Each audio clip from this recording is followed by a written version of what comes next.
Magandang araw po sa ating lahat. Muli tayo magbabalik sa ating munting channel, Green Discovery. Ang atin ngayon maisishare or maipapakita ay itong tatlong stone nga ano ba ang kahulugan sa sinasabing markers, treasures na makikita sa saan man sulok dito sa ating lugar. Ngunit bago tayo magpapatuloy, shout out po sa lahat ng mga subscribers, viewers. Sana nasa mabuti po kayo kalagayan sa walang sawa sa panonood sa atin Discovery Markers o sinasabing treasures na ating event ngayon na maisishare. Diretso na tayo. Ito, kung makikita natin ang may tatlong bato. 1, 2, 3. Ano ba ang kahalagahan nito na atin ngayon makikita? Ito, example lang ito ngayon na atin ngayon ipapaliwanag nga ang ating mga katiis or treasure hunter ay nakadiscover or nakita itong ganitong forma ng stone. Ngayon atin partial decode kung ano ang kahulugan ay ito. Kung makikita sa inyong lugar mga kadiscover, mahihilig po sa treasure hunter, ay isa po itong man-made or gawa ng possible GIA. Sa isang lugar, marami pong bato kayo nga makikita. Ito ay natagpuan po ito sa daanan na trabisyal nung kapanahonang ng World War II ng GIA or Japanese soldier. Ay ito lang ang nakita sa daanan na sa gitna na na-discover. Ngunit nakapagtataka sa atin mga ka-hunter nga siya lang ang naiiba nga nakita na ganito ang pagka-porma ng bato. Ngunit atin ngayon ipapartial decoding,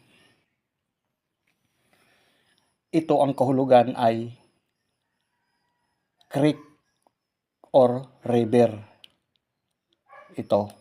Kung sa kanji, mamaya na natin tatalakayin, ay sa gitna ng daanan or saan man lugar, marami siyang nakapaikot na mga object or kahoy man or ano pa naman bato. Pag makita po ninyo ito, ay magtataka po tayo na iba ang pagka-align.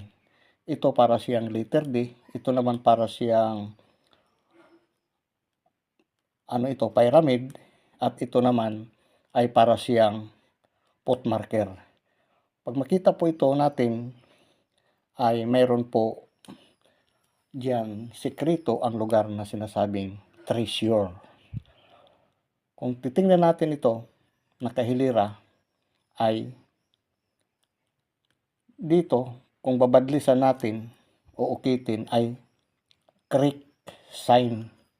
Ito, na sa gitna, ay travel papunta sa isang lugar. Ngunit itong na-discovered ay lumang daanan ng Japanese noong World War II. Gumawa po ako ng sketch para klaro mga ka-discovered or mga ka-treasure hunter, ay ito na po ang natagpuan ng isang nagdi-discovered sa markers na bato. Sa gitna po ito ng daanan, ay ganito po ang kanya pagkalagay na para siyang letter D. Ito naman para naman siya pyramid at ito naman para naman siya pot marker. Sa madali po salita ay ang paghanap po dito mga ka-discover, kahit hindi po tayo gumamit ng kumpas, ng ano pa naman, ng mga gadget na mas maganda kung mayroong scanner. Ngunit kung ilukit po ito ninyo pag ganito, ay diretso lang po dito mayroong makikita ng punong kahoy.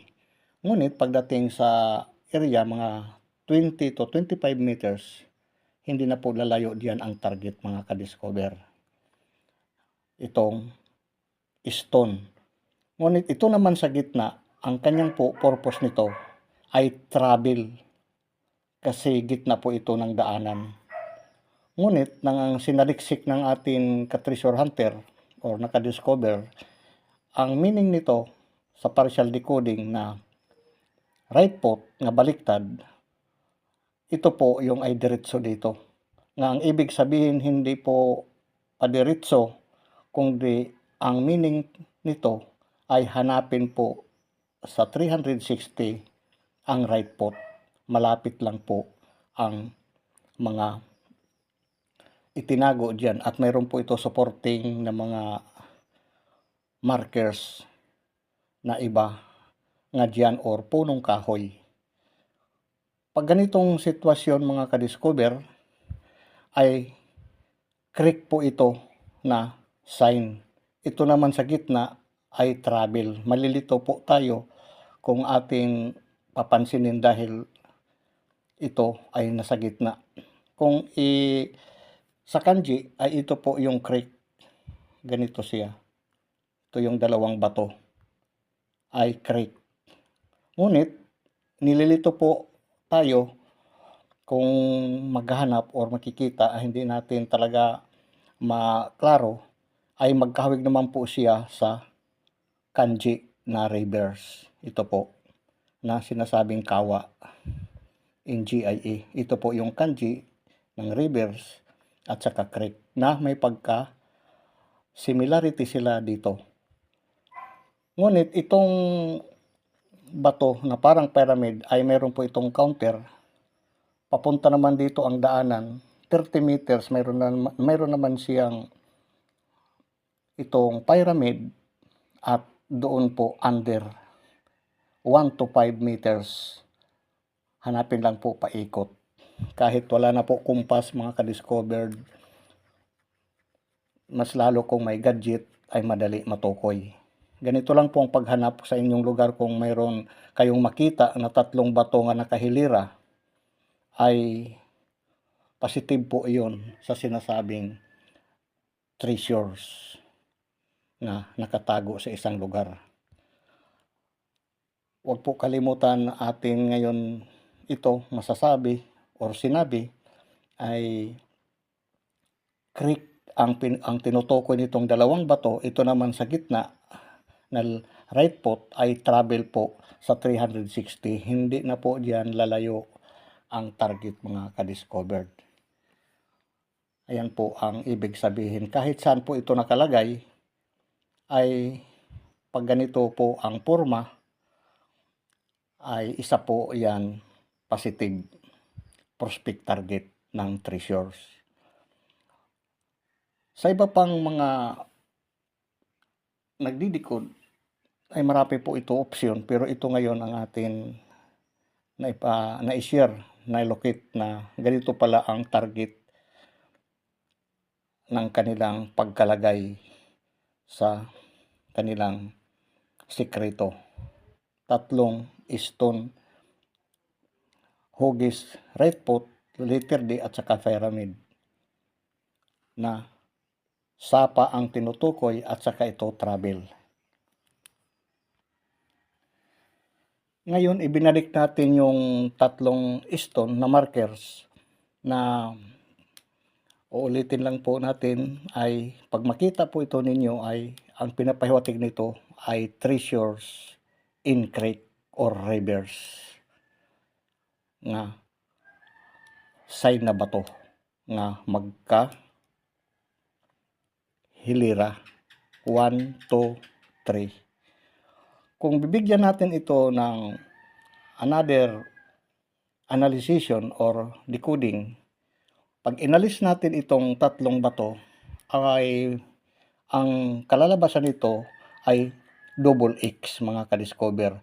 1, 2, 3. Ngunit aalisin natin ito isang bato. 1, 2, 3. Ayan na po ang kalalabasan mga ka-discover. Double X ang mangyayari po sa tatlong bato na markers Ang ibig naman sabihin ng double X ay double fixed deposit in creek or rivers or in water. Lagi ito may creek, mga ka-discover, itong X. Pwede siya daanan o ano pa naman na object basta naka-letter X. So ngayon, ito lang po ang ating mai-share. Sa mahilig lang po sa mga ating pagdidiscover ng about markers sa treasures, ay ito ang ating kaunting mai-share. Sa hindi po mahilig sa ating discovered, ay pwede po ninyo i-skip dahil nga ay para lamang po ito sa mahihilig sa ating pag-discovered. So, ito, no, double X ay ang tinutukoy, inuulit lang po natin, ay creek or rivers. Sinasabing kawa. Ngunit sa ating pagpapatuloy, at huwag po kalimutan mag-subscribe sa ating munting channels para sa susunod pa na ating may update, at mag-like at para sa ating mahaba pang paglalakbay. At salamat po sa lahat ng nagsusuporta o nagsusubscribe sa ating munting channel. Sa muli, sa ating pagbabalik, Green Discovery.